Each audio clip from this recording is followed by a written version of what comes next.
My 4-year-old son was lying on the floor, burning up with a fever of 104 degrees. His little body was shaking, and his skin was pale and clammy. I had never seen him like that before. His eyes rolled back for a second, and I swear my heart stopped. I was scared, really scared. I called my wife, hoping she'd rush home. She was out at some party with her friends, laughing, music in the background. I told her something was wrong, that I needed her. She said, "He's faking it for attention. Let him sweat it out." Then I heard her laugh and tell her friends, "He's always doing this. I'm not falling for it." That moment changed something in me. I didn't yell. I didn't try to convince her. I just hung up and called an ambulance. As I waited, I sat next to my son, wiping his forehead with a cool cloth, whispering to him that help was on the way. He didn't respond. His lips were dry. He was breathing too fast. I kept looking at the door, hoping the paramedics would burst in. Time felt like it had stopped. Please stay with me as I share this story. It's not easy, but I need to tell it. And if it speaks to you, please subscribe, and share it with someone who might need to hear it. That night started like any other. I had just made dinner, mac and cheese, his favorite. He didn't eat much. Said his tummy hurt. I thought maybe it was a stomach bug. I gave him water and tucked him into the couch with his blanket. He fell asleep watching cartoons. But around 9 p.m., he woke up crying. His forehead was hot, too hot. I grabbed the thermometer and saw the number, 104. My heart sank. I gave him some medicine, hoping it would help. It didn't. He started mumbling things that didn't make sense. His hands were cold, but his body was on fire. I didn't know what to do. I panicked. I needed someone to tell me it would be okay. So I called her, and she laughed. She wasn't worried. She wasn't coming. She said, "It's not that bad." But it was. I knew it. My gut told me something was really wrong. So I did what any parent would do. I took charge. I called for help. I stayed with my son and held his hand as we waited. Looking back, that was the first moment I saw her clearly. The first time I stopped making excuses for her. Something in her was missing, and something in me woke up. She wasn't always like that, not in the way you'd expect. When we first met, she was warm, charming, always the center of attention. People were drawn to her. She knew how to light up a room. But after our son was born, something shifted. It was like the more attention he needed, the more she pulled away. I remember one time, he fell off the bed and hit his head. He was crying, holding onto her leg, asking for comfort. She barely looked up from her phone. "He's fine," she said. "If you keep reacting like that, he'll grow up soft." I brushed it off then. I didn't want to believe what I saw. I told myself maybe she was just tired. Maybe it was stress. But it kept happening. She hated when plans had to change because of him. If he got sick and we had to cancel a dinner or a brunch, she'd get quiet, distant. Not worried about him, angry that her day was ruined. And it wasn't just me who noticed. Her mom once pulled me aside and said, "She was never really the nurturing type. You'll have to do most of the parenting." I laughed it off back then. Now I wonder why I didn't listen. Her phone was never out of reach. Instagram, group chats, selfies with filters. That's where her attention went. She cared more about how she looked online than how her son felt. If he cried during a FaceTime call with her friends, she'd mute the mic and roll her eyes. Then she'd smile again and keep chatting like nothing was wrong. There was a birthday party she threw for him when he turned 3. All the decorations, the cake, the gifts, they were perfect. Picture perfect. But the whole time, she barely interacted with him. She just posed for photos, made sure everything looked good for social media. Later that night, when he wanted to open one more present before bed, she snapped, "You've had enough attention today." The worst part is, I saw all this slowly, little by little, but I didn't know how to face it. I kept making excuses for her. I told myself she was overwhelmed. That motherhood hits people differently. I wanted to believe she'd come around. But the more time passed, the colder she got. If he cried in the night, I'd be the one getting up. If he was sick, I'd be the one wiping his nose and taking his temperature. She'd stay in the other room, scrolling on her phone, complaining about being tired. And yet, when her friends were around, she'd act like the perfect mom. She knew how to play the part. She'd say things like, "He's my whole world," and they'd nod and smile. But they never saw what happened when no one was watching. I didn't want to admit it, but part of me was scared of confronting her. Not because I thought she'd hurt me, but because I knew once I acknowledged the truth, I couldn't unsee it. That meant I had to act, and I wasn't ready yet. But the night she told her friends, "Let him sweat it out," that was the final crack. Not the beginning of the end, but the end of denial. Her mask slipped, and once it did, I couldn't lie to myself anymore. I knew the truth now. I had seen too much to pretend anymore. The way she dismissed him, the way she cared more about appearances than her own child, it had finally snapped something in me. I was no longer confused. I was angry, quietly, deeply angry. But I didn't have time for anger just then. My son was burning up in my arms. His skin felt like fire, but his hands were cold and trembling. He couldn't even sit up anymore. His eyes kept closing, but not like sleep, more like giving up. I held him tighter and whispered, "I'm right here, buddy. I'm not going anywhere." Then his legs started to twitch. Little spasms at first, then more violent jerks. His teeth were chattering, and a low moan escaped from his throat. That was it. That was the moment fear took over my whole body. I grabbed my phone and called 911 with fingers that barely worked. I tried to stay calm as I gave the operator every detail, but my voice cracked. I told her about the fever, the shaking, how he wouldn't stay awake. She kept me talking, asking for his name, his weight, if he had taken any medicine. I answered everything, and still it felt like I wasn't doing enough. She told me to keep him lying on his side and to stay with him. I grabbed a pillow and gently laid his head down. I could barely breathe. I kept my hand on his chest, counting each breath. Then I heard the sirens, and I ran to unlock the door. The lights painted the walls red and blue, bouncing around like a warning. 2 paramedics rushed in. One went straight to my son, the other turned to me, rapid-fire questions. I told them what I knew, when the fever started, what I'd given him, how long he'd been like this. They moved fast, checking his temperature, his pulse, his breathing. "Where's his mother?" one of them asked. I looked at him, then looked away. "Out," I said quietly. They didn't push. One of them picked up my son gently, laid him on a stretcher, and started hooking him to wires. I followed them to the front door when suddenly, headlights cut across the driveway. She stumbled out of her car, one shoe on, hair wild, holding a wine glass like she didn't even realize she still had it. "What the hell is going on?" she shouted. The paramedics paused. One of them asked, "Are you the mother?" She gave a clumsy nod, her voice too loud. "He's just being dramatic," she said, laughing. "You didn't have to call a damn ambulance. I mean, really?"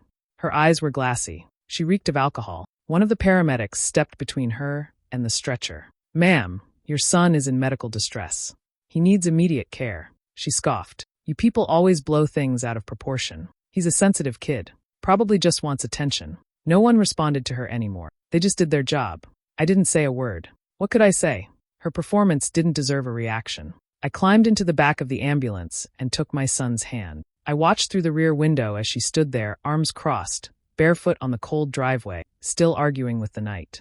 The hospital lights felt too bright, too white, like they were trying to wipe away the panic, but it only made everything feel more surreal. We rushed through the sliding doors, my son still shaking on the stretcher. Nurses and doctors moved fast, calling out codes and numbers I didn't understand. I just stood there, helpless, watching as they wheeled him away. A nurse handed me a clipboard and asked for details. Allergies? Past conditions? Emergency contacts? I answered everything with a hollow voice, barely holding it together. My son disappeared behind a set of swinging double doors, and I couldn't follow. That was the worst part, not being allowed in. Not being there if he woke up scared and called for me. A few minutes later, she walked in, like nothing had happened. She was still wearing makeup, phone in hand, scrolling. Her face didn't show fear. No worry, just mild annoyance. She sat down and crossed her legs like she was waiting for a table at a restaurant. When I looked at her, she raised her eyebrows. "Are they done yet?" Before I could answer, the doctor came out. He was direct. "Your son has a dangerously high fever. He's showing early signs of sepsis. If you had waited another hour, he might not have made it." The words hit me like a punch to the chest. I felt my knees buckle slightly. I just nodded, trying to process. I asked if he was stable. The doctor said, "For now, yes. But we need to monitor him closely." I looked over at her. She was still on her phone, scrolling, probably texting her friends. She wasn't listening. Not really. The doctor was still talking, something about fluids, antibiotics, a pediatric ICU stay. But all I could focus on was her blank expression. She finally looked up, said, "So he's fine then?" The doctor glanced at me, almost confused. I didn't respond. I couldn't. My hands were clenched so tight, my knuckles had gone white. I wanted to scream, to shake her, to demand how she could sit there like this after almost losing her child. As the doctor walked away, a nurse gently touched my arm and pulled me aside. Her voice was quiet. "Can I ask you something?" she said. I nodded. "Is this normal behavior for her?" She didn't say it like a gossip. She said it like someone who sees too much and knows exactly what kind of damage people can do when no one's watching. I didn't know how to answer her, but I think my silence said enough. I left the hospital late that night, after making sure he was stable. The nurses told me he'd be watched closely until morning, and that I should get some rest. But rest wasn't going to happen. My mind was on fire. I'd sat by his bedside for hours, watching him sleep with tubes in his arms, machines beeping softly around him, his little chest rising and falling slowly. That image burned into me. The hallway was quiet as I walked out, but my thoughts weren't. I didn't even say goodbye to her. She had barely spoken anyway, too busy with her phone, too distracted to care. She didn't ask what the doctor said, didn't once check if our son had opened his eyes. She just looked bored, like this was some long, annoying delay in her evening plan. The drive home was silent. No music, no calls, just the sound of my own breathing and the low hum of the engine. My hands gripped the wheel too tight. I kept thinking, what if I hadn't been there? What if I'd believed her? What if I hadn't called the ambulance? I walked into the house and stood in the doorway for a moment. Everything looked the same. Toys on the floor. Couch blankets still crumpled from earlier. But the air felt different. Cold. Empty. The kind of silence that follows a storm. I grabbed a small bag and started packing clothes for him. Socks, pajamas, his soft blanket with the little cars on it, the stuffed tiger he never sleeps without. Then I stopped. Just stood there holding the tiger in my hand. That's when I knew I couldn't wait anymore. I took out my phone, scrolled through my contacts, and called my lawyer. He picked up after a few rings, sounding tired but alert. I told him everything, not just about the hospital, but about the months leading up to it. The dismissiveness, the coldness, the drinking, the partying, the complete lack of care. I kept my voice steady, but every word felt like I was cutting open a wound. He listened, didn't interrupt. Then he said, "We need to act fast. If she's a danger to the child, and from what you've told me she is, then we can file for an emergency custody hearing. But I need proof. Start documenting everything. Every message, every interaction, everything she says and does around your son." I nodded, though he couldn't see me. "Already on it," I said. After we hung up, I didn't go to bed. I went straight to the cabinet above the fridge, pulled down the small box where we kept tech stuff, and found the nanny cam we'd never used. It was still in the packaging. I opened it, set it up, and aimed it at the living room, the heart of the house. The place where everything unfolded. It wasn't just about catching her doing something wrong. It was about having the truth unfiltered, right there on video. I wasn't going to rely on memory or arguments anymore. I needed facts. Clear, undeniable proof of who she really was when no one else was watching. I plugged it in, tested the feed, and then sat there for a while, staring at the dark screen. I didn't feel better, but I felt ready. Something had shifted inside me. I wasn't afraid of the fallout anymore. I was just afraid of letting it continue. The first night the camera was on, I stayed up watching the feed on my phone, waiting. She didn't come home until late. I heard the door open past midnight, heels clacking against the floor, followed by the sound of her talking loudly on the phone. I turned the volume up. She was laughing, too loud for that time of night, and her voice had that tone she used when she wanted to sound carefree. "He's still at the hospital," she said. "Whatever, he'll be fine. He's always acting like he's dying when he gets sick." So dramatic. She walked into the living room, threw her purse on the couch, and flopped down like she had just come back from a long, fun night out.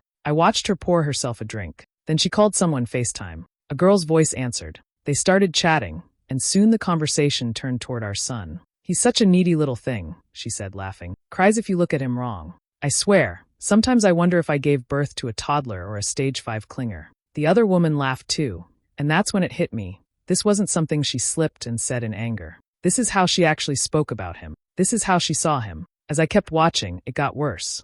She leaned back on the couch, twirling her glass in one hand, and said, "Honestly, I didn't even want a kid this soon. I thought we'd have more time to travel, have fun, you know? But he," she meant me, "was so set on starting a family. And now look, I'm stuck here playing house while everyone else is out living." Her friend tried to soften the moment with a joke, but she didn't stop. She kept going. "Sometimes I think about how things would have turned out if I'd just stayed with Jason." I sat up straight. "Jason? I mean, he's got money, he's not clingy like my husband, and he's actually fun." Then she lowered her voice a little and added, "I saw him last week. Just for coffee. Nothing happened yet." That word, "yet," hit like a knife. I paused the video and sat in the dark, staring at the screen. My hands were clenched. My heart wasn't just broken, it was burning. This wasn't just neglect anymore. It was betrayal. Deep, sharp betrayal. She wasn't just an inattentive mother. She was someone who saw her own child as a burden, someone who didn't feel any guilt laughing about his pain, someone who had already mentally left the family, maybe even physically. That night, as I watched her curl up on the couch with a glass of wine and a smile on her face, I made another silent decision. I wasn't just going to fight for my son. I was going to make sure she never got the chance to hurt him again. She came home the next evening like nothing had happened, tossing her keys on the counter, phone in hand, scrolling as usual. I was sitting in the kitchen, calm, waiting. The footage had been downloaded, the audio saved. I wasn't angry. Not on the surface. Just focused. I didn't plan on screaming or accusing. I wanted her to hear her own words. When she finally looked up and saw me sitting there, she gave a casual smile. "You're back early. How's the drama at the hospital?" I didn't answer her question. I simply reached for my phone, opened the video, and played the part where she laughed and called our son needy. She froze. Her eyes narrowed, but she tried to brush it off. "Okay, seriously? You're spying on me now? That's pathetic." I didn't say anything, just played the next clip. The part about Jason. Her expression shifted slightly, but still she laughed. "Wow, you're really going through old messages and stalking me now? We had coffee. That's not a crime." I looked her straight in the eye and said, "I've spoken to my lawyer." That stopped her. Her whole face changed. The fake calm dropped. "What the hell is that supposed to mean?" she snapped. I didn't raise my voice. "It means I've started the process for full custody." She got quiet for a second, then scoffed. "You're overreacting. You always do this. You twist things." I was venting. "Every parent complains. That doesn't mean anything." "You said you didn't even want him," I said flatly. She rolled her eyes. "Oh my God, it was a joke. People say things they don't mean when they're tired. I've been under so much stress. You think I have time to be perfect every second?" I didn't respond. Then her tone changed. She walked closer, softened her voice. "Look, maybe we just need to reconnect. We've both been off lately. Maybe we should take a weekend, just us. Get away. Remember who we are." She placed her hand on mine, leaned in a little. Her smile was soft now, calculated. I didn't move. I didn't speak. She pulled back slowly, and when she realized it wasn't working, everything cracked. The soft voice turned sharp. "Oh, I see what this is. You're trying to make me look like the bad guy. You're just using this to win some sick little game." Her voice kept rising. She started pacing, yelling about how I was always making her feel small, how I never appreciated. She slammed a cabinet door and knocked over a chair. She had no idea I was recording. My phone, still sitting on the counter, was capturing every word, every scream, every time she shifted blame. I didn't stop her. I let her talk, let her explode, let her prove my point for me. When she finally stormed off, the house fell quiet again. But I wasn't shaken. I just saved the file and sent it to my lawyer. The lawyer didn't waste time. Within 24 hours of that recording, he filed an emergency motion with the court. The evidence was clear: medical negligence, emotional instability, and a complete lack of concern for our child's well-being. The nanny cam footage, combined with the hospital records and witness statements, gave the case real weight. Child Protective Services got involved almost immediately. They reached out to both of us for interview. Mine was straightforward. I told them exactly what happened, how I called the ambulance, how she refused to come home, how she arrived drunk and dismissed the entire situation. They asked to see the footage, and I gave them everything. They watched it quietly, taking notes. They didn't say much, but I could see it in their faces. This wasn't going away. A few days later, we were called into court.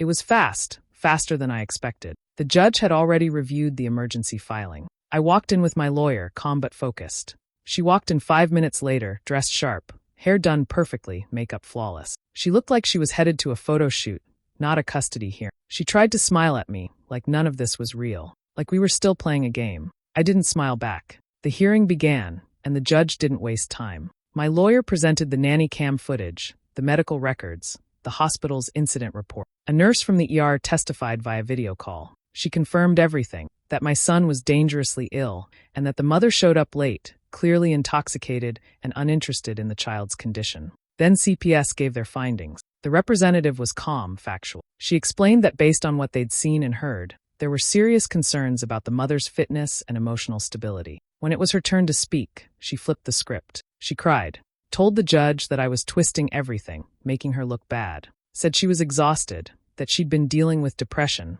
that I was using her worst moments against her. She said she was being punished for not being perfect. But then the judge asked to hear the audio clip. The courtroom went silent. They played the part where she mocked our son's crying, called him needy, and admitted she didn't want him so soon. Then the part about seeing another man. She didn't say a word, didn't even try to explain. For the first time, she had no mask left to wear. The judge looked at her, then looked at me. His decision was clear. Temporary full custody was granted to me, effective immediately. She was allowed supervised visits, pending a full evaluation. As we walked out, she didn't follow. She stayed seated, staring down at the table, face blank. The victory didn't feel like a win. It felt like something long overdue. The weeks after court passed quietly, but not for her. While I focused on my son, his recovery, his routines, making our home feel safe again, her world slowly unraveled. I didn't need to lift a finger. People started talking. Not because I said anything, but because people notice when someone disappears from their own life. She stopped showing up to her usual spots.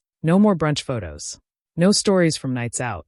Her feed went silent, then strange. Cryptic quotes, sad songs, blurry selfies with captions like, "Everyone leaves." The responses were few, mostly pity or silence. She tried to repair things at first. Sent long texts to old friends. Posted throwbacks of her being a fun mom, smiling in filters next to our son. But those pictures only reminded people of what they'd heard in court, of what she'd really said behind those smiles. The comments stopped. The tags stopped. She was left talking to a wall. The same people she used to laugh with, the ones she gossiped with while ignoring her own child, slowly dropped her. Not out of anger, out of discomfort. No one wants to be close to a scandal they can't defend. Her job, which once gave her status, also started to slip. She'd always relied on charm, on social ease. But now, even at work, people kept their distance.